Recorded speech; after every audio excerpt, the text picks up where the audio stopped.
Welcome to Sunday Morning Quarterback with Jay Stockwell and Bob Frady. Happy Sunday morning, boys. Another victory for the Huskers, kind of becoming routine.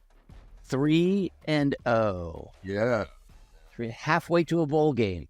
Halfway to the Duke's Mayo Bowl game. And one step closer to Italy. The team's not going, but we're going.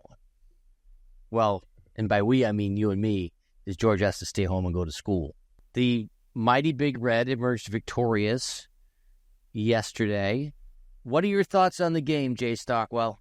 Well, I was a little, it felt a little weird at times, in particular due to the incredibly lopsided time of possession. They had the ball 38 minutes. We only had it in 21 minutes. But within our 21 minutes, Dylan Raiola looked amazing. They got 132 yards of rushing and 162 yards passing. So a total of 301 for Northern Iowa versus our 423. So again, we were much more efficient with the time that we had. There was a lot of penalties in the game, 9 on them and 4 on us. And we had an interception. The overwhelming attitude I've seen from Nebraska fans is negativity about this victory. Like, it wasn't enough, blah, blah, blah. And to me, this is gambler's paradox right there. I blame the gamblers in this situation because the spread was 30.5 points, which is ridiculous. It's a ridiculous spread. And so the team goes up 27-3, and they bring in the backup quarterback, Harvard. And everyone's like, "Oh my God, we're gonna lose the spread." And then he does a great job, matriculates the ball down the field, and they score a touchdown. So they're up 31 points on a 30.5 point spread. And then Northern Ireland, I almost said Northern Ireland. Northern Ireland gets the ball, marches down the field, and every gambler is thinking, "Oh my God, if they kick a field goal, then we lose the spread."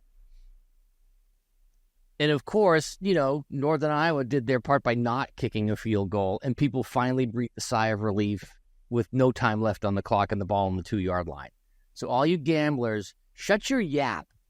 Because if this score had been 40-10, you'd be like, "This is the greatest thing ever."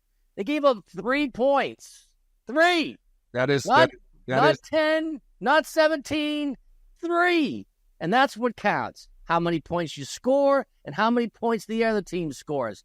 That's all that matters. And they won that battle. And they covered the spread and the under, just like I predicted. All right, Yanni boy, George, give us your take. Well, Raiola is the first true freshman quarterback since Marcus Mariota to have his first 3 games with 70% completion or better. So I think that says a lot because Marcus Mariota was one of the best college quarterbacks in the last 20 years. I thought we looked great. People are always going to complain, but this is the best start we've had in like 8 years. So I'm not complaining about anything. We gave up 3 points to a team that people said we were on upset alert for. So I thought that was a great game.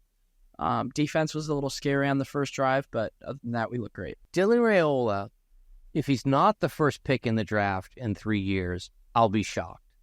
That kid is almost otherworldly in his possession of the game feeling. It's like nothing rattled him. Nothing. And he's just stepping aside, flinging the ball all over the place, completing passes left and right that I was like, holy cow, this kid's good. Like, he's better than advertised. And would shock me that if he continues on this trajectory, that he's not at least one of the first 5 picks in the draft in 2 or 3 years when he comes out. He is a player, unlike Nebraska, I think, has ever had a quarterback. And if he stays his whole term, he'll rewrite every single record book, every passing record book in Nebraska history, which is kind of cool. Look, UNI is a good team from the FCS, and I would put them right up there with North Dakota State. And they were coming into the game, they were the 4th ranked rushing team in the country. And that that back was big. I mean, that guy, I don't even know the guy's name, but he was big and hard to take down. And I think it gives Rule a lot of, opportunity to coach the kids up. I mean, this is a work in progress. It's not perfect yet. Although we've seen glimpses of perfect the first half against Colorado, for example. The first quarter was 2 possessions. Yeah. We had one, ran down the field and scored. It was like, holy cow. 3 minutes in, there's a touchdown. They ate up the ball, didn't score. Oh, they scored a field goal. And then next drive, quarter ended. It was like 2 drives in the half. So you can't, there's always things to tighten up. But they won by 31 points.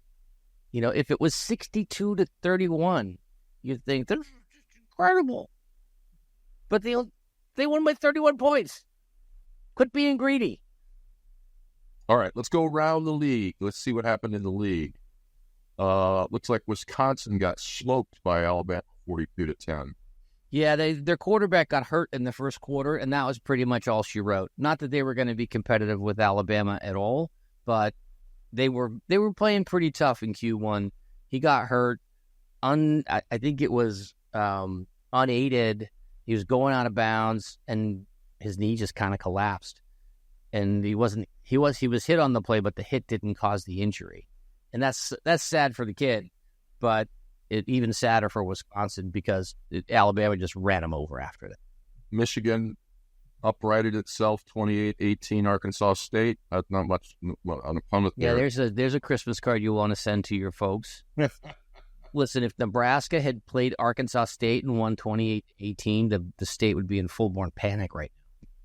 Illinois beats Central Michigan 30-9. This is a game that I've circled. Listen, I love my chubby football coaches. I love them.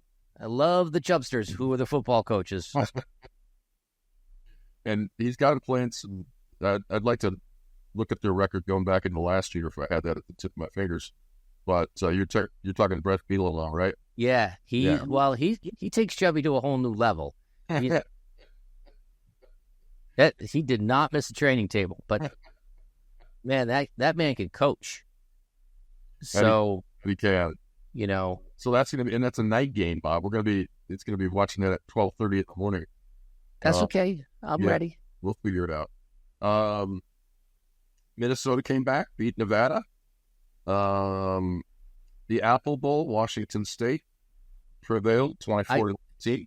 What a bitter experience that must have been. First of all, the Pac-10 collapses and Washington State gets left out. And then they play, this is like Washington got divorced and married the rich guy. And the next year, this is the Vengeance Bowl. I cannot even imagine how happy Cougar fans must be right now. It's like, oh yeah, I'm going to smack you around this place. And they fourth, goal line stop.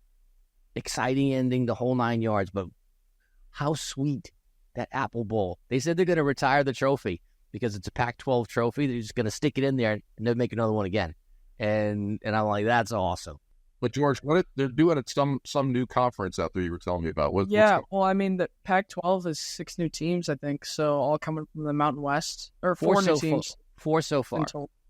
Six. I think you have to have eight teams to have a conference. So they're going to 8 for it to be a FBS conference. So it's going to be, I think what's going to happen is they're going to have a bunch of Mountain West Conference teams come in to add on to the 6 already. There's talks about Cal and Stanford coming back after they left the Pac-12. And then the Mountain West, which is having a few teams leave for the Pac-12. I think they're going to have a bunch of FCS teams jump up and play in their conference.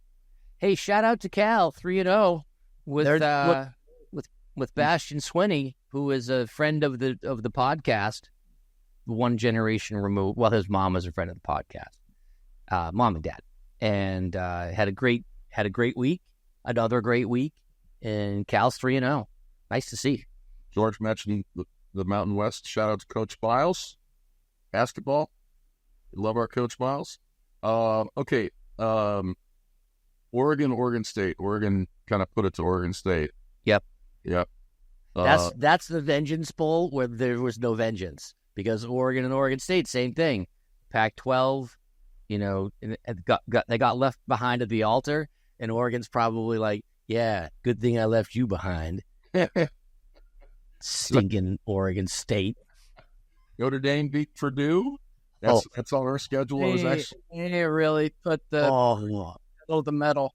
I would not have wanted to been any team that played Notre Dame yesterday after they got embarrassed the week before. You know they're coming back. You know the coaches just worked them over this week, and Purdue happened to be the lamb in the lion cage. And God, slaughtered. Iowa beats Troy 38-21. Yeah, that game was like 21-20 at halftime. It's like Iowa. I think one game that's a little surprising is Kansas losing to UNLV. And I thought after watching Illinois beat Kansas a week or two ago, I thought that was going to be a scary game, but I'm not worried about that. Kansas does not look good at all. This one surprised me. Indiana 42, UCLA 13. That's It's well, Indiana. What did they pick last in the Big Ten? Yeah, UCLA. Whenever you're picked last for anything, and you've got any level of talent or fight, you're gonna come out mad. It's like if you picked me last in intramural basketball, I would rain down vengeance on anyone who picked me last. I'm like, I will remember it. I will dwell on it. It will motivate me every single day. Pick me last, will you? It's like every person who doesn't invest in the companies that I build, I'm like, oh yeah, I know you. You ain't getting in the next round because vengeance. And Indiana has that vengeance fuel. So it's nice to see they're gonna be tough out. You know, there's no joke. They're no joke. They have Curtis Rourke, who's a really good quarterback. And UCLA, it's like, dude, we have a new coach. Dude, stop. Yeah, UCLA doesn't look too good. I think that when they come to Nebraska, they're really going to be regretting this Big Ten move. Yeah, they're going to get smoked. I mean, they almost lost to Hawaii. Come on, yeah. Hawaii. That is not good. So some other positives from the Husker game. Fun seeing Harper play in those alternate positions, right? Yep. And then he came in and he was three for three, as you said, Bob. Listen to this. Dante Dowdell, 6 rushes for 55 yards, 9.2 average. You know what?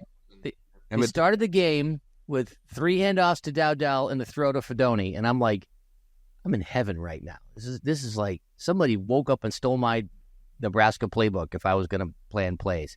It's like I would have liked to have seen them continue, but they scored so fast. It's just like, all right, here you go. Touchdown. And Emmett Johnson looked really good. Yep. 4 rushes for 50 yards, averaged 12.5 with a long of 36. Yep, and a touchdown. Yeah. And we also had two freshmen score in a game, which is pretty impressive. With Carter Nelson, number 2 tight end in the country, he's kind of become a wide receiver and tight end, so he's a mix of both. And then Ja'Cory Barney, who we've seen the last couple of games as well, had a touchdown. He looks great. So they're it's great. 3 freshmen, you know. 9 receivers caught balls, and again with only 21 minutes of possession, so really distributing the ball. I'll tell you what, Jay Stockwell. If I scored a touchdown in 1 minute and you scored a field goal in 10 minutes, I would love to play you every single day, because that means I'm going to score a whole bunch of touchdowns and you're just going to eat up clock and kick field goals. Fine. Take the trade. Time of possession is completely overrated. It's like maybe in the long term it means something, but in this particular game, who knows what they were doing defensively? They might have been playing certain coverages to guard against certain things. And it's like, just take the win. Don't worry about the stats. What about special teams? Special teams, our kicker showed up, made both kicks, right? They were short field goals, so he made them both. They did kick off out of bounds to start the game, which was a little... It's nitpicking. It's nitpicking. Yep. And leading tackler was Marcus Buford with 5, followed by Buford and Tommy Hill. So they were getting, they had some long runs. There was a little bit of not wrapping up fully on the tackles, but that's stuff you clean up, and you clean that stuff up. Now, if there's a Big Ten team, like if Ohio State comes and runs the ball like that, it's going to be a long day. But again, who knows? Who knows week to week? Their back's done, and Hessick Hickson both rushed for 11 times, one for 49, one for 39. So their average was 4.5 and 3.5 respectively. So they got some stuff to clean up before Illinois, but Illinois is going to be a no kitten test in another night game. So we'll talk about that one on Tuesday. What else? Anything else you want? Any other games? Colorado, Kentucky, Georgia, and Georgia only won by 1 point. 1 point. That was scary. And LSU got really lucky. South Carolina's not a team to mess with. They're a good team. That pick six getting called back was tough. Yeah, and good for LSU to sort of stay relevant. But man, you're right. They got one for sure. Yeah, you gotta have faith in the rec specs. Lenore Sellers, the quarterback for South Carolina, he is. Where's rec specs? I mean, he's a funny guy. It was a wonderful day of college football. Not that many interesting matchups. There was Boston College lost to Missouri close, yeah, by a touchdown. I think closer than people expected for sure. Texas A&M beat Florida, I believe. Yeah, those two programs that I could care less about. So Texas A&M is dead to me. But I did have something very interesting happen to me this week in Edina, Minnesota. Went to lunch at the Hilltop with some friends, and Leslie was sitting next to me, and I said, hey, look, check that guy over there. He looks like the abominable snow monster from Rudolph the Red-Nosed Reindeer. I was like, and she looked at him, and she's like, oh, he does. And then a buddy of mine was with me. I'm like, hey, check that out. 6 o'clock. Don't stare. Like the abominable snow monster. And it's like, so all afternoon he was like, Bumbles, bounce and eat at Hilltop. So yes, the abominable snow monster is alive and well in Edina, Minnesota. Was he big? Was he like 6'7" or something? It was just the way his face was shaped and the hair around his face. He was tall, but he wasn't. He wasn't truly a Yeti, but he looked probably Santa Claus. But he could pass. If he wanted to go furry, he's got the abominable snow monster locked up. Okay, well, it made my week. I'm like, this is so cool. Noted. I'm gonna go sit over there and wait for my sighting of the abominable snowman. All right. Anything else for this one, boys? I think it was a solid performance by the Big Red. Yeah, listen, it wasn't 60-2, but this is not a pushover team. And if you had said at the beginning of the year that Nebraska is going to be favored by 30 points in a game and cover it, you'd have been like, "Oh, that's pretty good." Yeah, let's see. Hold on, let's look ahead. Another thing about the Illinois game, that's the 400th sellout game. That's a big milestone. So that'll add to the pressure. The interesting question is, will the crowd, how long until the crowd is as hyped as much as they were at Colorado? Like, what game will that be? Where, the crowd is always hyped. It's always loud there, but Colorado just seemed like another level. I don't think we're going to have another game like that. I think if we had Ohio State at home, or 7-0, I think it would be louder for that game. Or USC. Yeah, if one of the big brands came in, yeah. Not that the others aren't big, but we play Wisconsin at home. Other than that, we play UCLA at home. We go to Iowa, so we don't really Indiana. I think that Illinois is our last big home game. That game in Wisconsin. So, we just have a lot of big. They're all big home games, George, because we're on the course for 11. I'm still solid with 11-1. I'm still solid with 11-1. And I think if we go 11-1, we'll definitely make it into the playoff. Definitely. Because I'm a dreamer. We got to dream big. All right. You got anything else there, Jaybird? Just looking for the Illinois-Nebraska odds. Let's see here. I'm going to guess it's about 7. I don't see it yet. Oh, 8.5. 8.5. That's about 7. Yeah. Whoops. And then do you think we'll, last point, do you think we'll stay the same in the rankings or creep up a notch? I think we'll Maybe stay a point or two. Yeah. Some of the teams at the bottom kind of fell out. So, yeah, I think that maybe still around 20. And frankly, who cares about the ranking right now? It's week 3. Doesn't matter right now. Not pretty. I like being in the rankings. Rankings is being in the rankings. I care about us being in the rankings. That's pretty freaking. You know what? That's like that. Listen, you guys got to understand something. You want to win the battle. You want to win the war. The weekly rankings are the battle. The Bulls are the war. So, no disrespect to anybody who's actually been in war. All right, George, why don't you give us your wrap-up for the week? Well, I think it was a great week. I think fans should not be worried about Illinois next week. Yeah, everything around the league was a good weekend of football. I'm excited for the big games up ahead. Hopefully we can be 11-1 or 10-2 by the end of the year. And yeah, about it. You want me to go first this time? Yeah, George, you take us out. Go Big Red! No. That's the answer. That's the answer. That's not the question. That's not the first part of Go Big Red. Okay, you know what? You're young. You're still inexperienced with Nebraska football. No, that wasn't me. Go Big Red! Go Big Red! That's how to do it, young blood. That's how to do it.